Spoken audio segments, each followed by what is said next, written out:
Hello friends, இன்னைக்கு நம்ம சூப்பரான butter milk crispy fried chicken பண்ண போகிறோம். இதுக்கும் கேஎஃப்சி சிக்கனுக்கும் டிஃப்ரென்ஸ் இருக்குது. கேஎஃப்சி சிக்கனில் பார்த்தீங்க அப்படின்னா நம்ம முட்டை யூஸ் பண்ணுவோம். இதில் வந்து முட்டை யூஸ் பண்ண மாட்டோம். அதுக்கு பதிலாக நமக்கு பட்டர் மில்க் தான் ரொம்ப அதிகமாக இதில் தேவைப்படும்.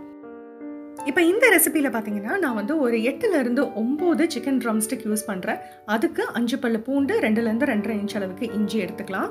அது கூட சேர்த்து ட்ரை மசாலா இன்க்ரீடியன்ஸாக வந்து நம்ம 1.25 டேபிள் ஸ்பூன் அளவுக்கு மிளகாய் தூள் எடுத்திருக்கோம். அதுக்கப்புறமேட்டு நம்ம அரைச்ச இஞ்சி பூண்டு விழுது எடுத்திருக்கோம். இந்த மாதிரி ஃப்ரெஷ்ஷாக அரைச்சி போட்டோன்னா வாசம் சூப்பராக இருக்கும். 1/2 டீஸ்பூன் அளவுக்கு மிளகு தூள் எடுத்திருக்கோம். ஒரு 1/2 டீஸ்பூன் அளவுக்கு மிக்ஸ்ட் ஹர்ப்ஸ்ன்னு விற்கும், அந்த தூள் சேர்த்துருக்கேன். இன்கேஸ் மிக்ஸ்ட் ஹர்ப்ஸ் இல்லைன்னா 1/4 டீஸ்பூன் வந்து நம்ம ஜீரகத்தூளும் 1/4 டீஸ்பூன் கரம் மசாலா தூளும் அந்த 1/2 டீஸ்பூனுக்கு பதிலாக நம்ம யூஸ் பண்ணிக்கலாம். இந்த மிக்ஸ்டு ஹர்ப்ஸ் யூஸ் பண்ணும்போது பார்த்தீங்கன்னா நமக்கு ஒரிஜினல் ஃப்ளேவர் வந்து நல்லா கிடைக்கும். இல்லைனா கூட நமக்கு வந்து அந்த ஜீரகத்தூளும் கரம் மசாலா தூளும் இன்க்ளூட் பண்ணும்போது ஃப்ளேவர் இன்னுமே சூப்பராக இருக்கும். இது மொத்தத்துக்கும் பார்த்தீங்க அப்படின்னா நான் 2 டீஸ்பூன் அளவுக்கு உப்பு சேர்த்துருக்கேன். உப்பு வந்து நீங்களும் கொஞ்சம் செக் பண்ணிக்கோங்க. இதை தவிர நல்ல ஒரு டேபிள் ஸ்பூன் வர அளவுக்கு நம்ம லெமன் ஜூஸ் சேர்க்கணும். சிக்கன் வந்து அப்போ தான் நல்லா சாஃப்ட் ஆகும். மோரும் வேறு நம்ம சேர்க்குறோம். இப்போ இதில் வந்து நான் லெமன் ஜூஸ் கலந்துட்டேன். ஒரு 1/2 டீஸ்பூன் அளவுக்கு மஞ்சள் தூள் சேர்த்துக்கோங்க. நம்ம கலரே சேர்க்காம நம்ம வறுத்து எடுக்கிறது அவ்வளோ சூப்பர் கோல்டன் கலர்ல வரும். இப்போ முக்கியமான இன்கிரீடியன்ட் நம்மளுடைய மோர் பார்த்தீங்க அப்படின்னா 1 கப் அளவுக்கு நல்ல திக்கான தயிர் எடுத்து அதில் ஒரு 1/2 டம்ளர்லேருந்து 3/4 டம்ளர் அளவுக்கு தண்ணி சேர்த்து இந்த மாதிரி பீட்டர் வச்சு நல்லா அடிச்சுக்கலாம். அப்போ வந்து நல்ல ஸ்மூத்தான கன்சிஸ்டன்சி கிடைக்கும். அதுக்கப்புறமேட்டு நம்ம எடுத்து வச்சுக்கிற ட்ரை இன்க்ரீடியன்ஸும் எலுமிச்சை சாறும் வச்சுருக்கோம் இல்லையா, அதில் இதை சேர்த்து கலந்துடலாம். அதையும் நம்ம இந்த மாதிரி பீட்டர் வச்சு மிக்ஸ் பண்ணிக்கலாம். இதுதான் நம்ம சிக்கன் ட்ரம் ஸ்டிக்ஸை ஊற வைக்க போகிற மேரினேட். இந்த மேரினேட் வந்து இப்போ நல்லா ஸ்மூத் ஆயிடுச்சு. நம்ம சிக்கனை வந்து கழுவி கீரல் போட்டு வச்சுருக்கோம். இப்போது ஸ்ட்ரெயின் பண்ணி வச்சுருக்கோம். மஞ்சத்தூள் எலுமிச்சை சாரெல்லாம் போட்டு கழுவி ஸ்ட்ரெயின் பண்ணி வச்சுருக்கோம். இப்போ நல்லா மேரினேட் பண்ணிடுங்க. எல்லா லெக்கும் வந்து நல்லா ஈவனாக கோட் ஆகிற அளவுக்கு மேரினேட் பண்ணிடலாம்.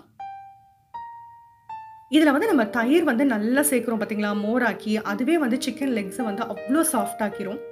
இந்த மாதிரி நல்லா மூழ்கிற அளவுக்கு மேரினேட் பண்ணிடலாம். நம்மளோட மேரினேட் வந்து ரொம்ப திக்காகவும் இருக்கக்கூடாது, அதே நேரத்தில் தண்ணியாகவும் இருக்கக்கூடாது. இப்போ இதில் பார்த்தீங்கன்னா ஒரு 1/2 டீஸ்பூன் அளவுக்கு ட்ரைட் பேசில் சேர்த்துருக்கேன். இது வந்து ஆப்ஷனல் தான். இதை வந்து மூடி போட்டு அட்லீஸ்ட் ஒரு 4 மணி நேரமாவது ஊற வச்சிங்கன்னா தான் ரிசல்ட்ஸ் வந்து ரொம்ப நல்லா இருக்கும். 6 மணி நேரம், ஓவர் நைட் இப்படி கூட ஊற வைக்கலாம். ஓவர் நைட் ஊற வைக்கிறதா இருந்தால் ரெஃப்ரிஜரேட் பண்ணிடுங்க. மேலே ஃப்ரீசர் பாக்ஸில் போட வேண்டாம், கீழே வந்து சாதாரணமாக ரெஃப்ரிஜரேட் பண்ணால் போதும். நம்ம வறுக்கிறதுக்கு முன்னாடி ஒரு 1 ஹவருக்கு முன்னாடி வெளியில் எடுத்து வச்சுருங்க. இப்போ நான் வந்து இதை 4 மணி நேரம் வந்து மேரினேட் பண்ணியிருக்கேன்.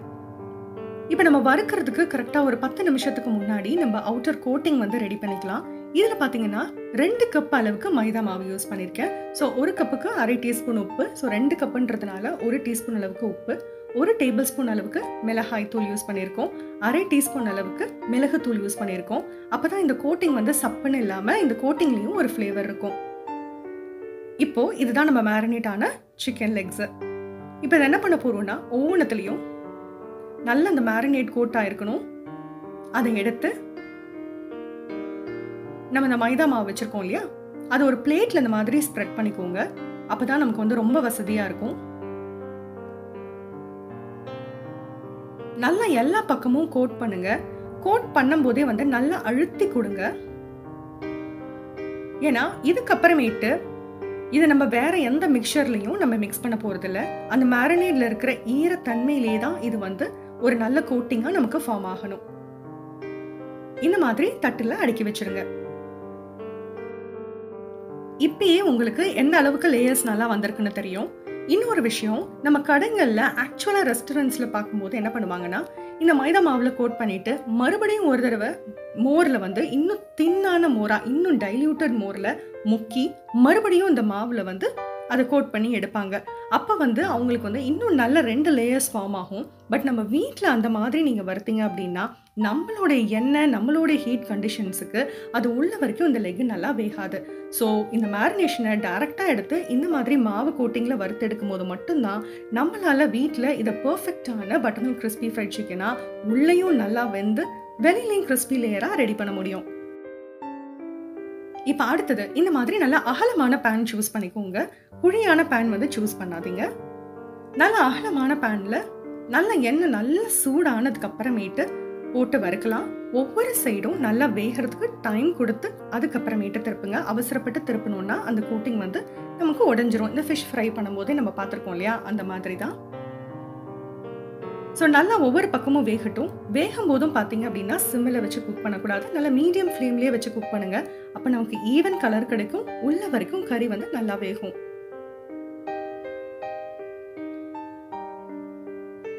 இப்போ 2 சைடும் குக் ஆனதுக்கு அப்புறமேட்டும் மறுபடியும் இன்னொரு தடவை ஒரு குவிக்கா இன்னொரு சைடும் நல்லா கோல்டன் ஃப்ரை ஆக்கிடலாம். ரொம்பவே ஈஸி. அதுலேயும் நம்ம வந்து மாவு பிரட்டி ஒரு தட்டில் எல்லா லெக்கையும் கோட் பண்ணி ரெடியாக வச்சுக்கிட்டோம் அப்படின்னா வறுத்தெடுக்கிறது மட்டும்தான் வேலை. இந்த மாதிரி எல்லா சைடும் திருப்பி கொடுத்து வறுத்துட்டோம் அப்படின்னா சூப்பராக குக் ஆகிடும். பேப்பர் டவலில் மாற்றி எடுத்து வச்சுட்டேன். ஒரு 2 மினிட்ஸ் கழிச்சு நல்லா கிறிஸ்பியாக ஹாட்டாக சர்வ் பண்ணலாம். சூப்பரான பட்டர்மில்க் கிறிஸ்பி சிக்கன் செம்ம ஈஸியாக வீட்லேயே ரெடி ஆயிடுச்சு பாருங்க. இது ஸ்டார்டர்ஸா மட்டும் இல்ல, எந்த மெயின் டிஷ்ஷோடையும் சூப்பரான சைட் டிஷ்ஷா செட் ஆகும். கேக்குதுங்களா? செம்ம கிறிஸ்பியான அவுட்டர் லேயர். நம்ம சிங்கிள் லேயர் தான் அவுட்டர் கோட்டிங் கொடுத்ததுனால இது உள்ளுக்குள்ளேயும் ரொம்பவே சாஃப்டா குக் ஆயிருக்கும். ட்ரை பண்ணி பார்த்துட்டு உங்க கமெண்ட்ஸை எனக்கு கண்டிப்பா ஷேர் பண்ணுங்க. இதுதான் உங்களுடைய ஃபர்ஸ்ட் வீடியோவா இருந்தா இந்த சேனலை கண்டிப்பா சப்ஸ்கிரைப் பண்ணுங்க, உங்க ஃப்ரெண்ட்ஸ்க்கும் ஷேர் பண்ணுங்க. தேங்க்யூ.